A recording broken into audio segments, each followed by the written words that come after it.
So yun mga idol, samahan nyo ako pala dito bilang maintenance. Regular natin pong ginagawa sa araw-araw. Ito nga po pala, tayo magagrass cutter ng mga bakanting lote. Pero bago ang lahat, ito nga po pala, papakita ko muna sa inyo na tinanggal muna natin tong spark plug. Siyempre po at linisin natin at sunog po. Yan nga po pala, may nagluluto sa loob kaya po mabilis po siya masunog yung spark plug niya. Ayan nga po, sinunod natin ang pagkabit na ng spark plug. Ayan po, makikita nyo siya. Ayan po, testingin na po natin mga idol kung gagana. Kung i-start na po, yun po, one click na po siya mga idol.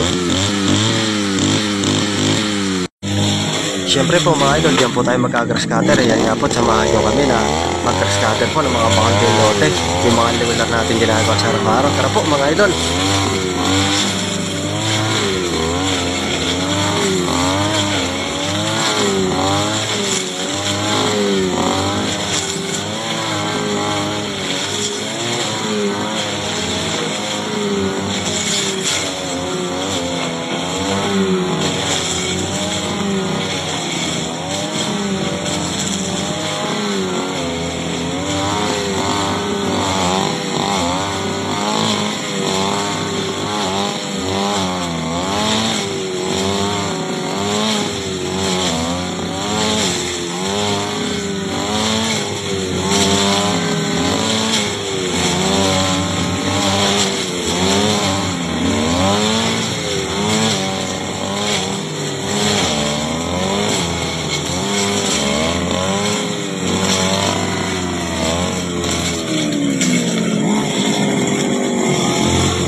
So yan na nga po mga idol, tumigil na po sa pag-grass cutter. Ang puhunan lang namin, sipag at tiyaga lang.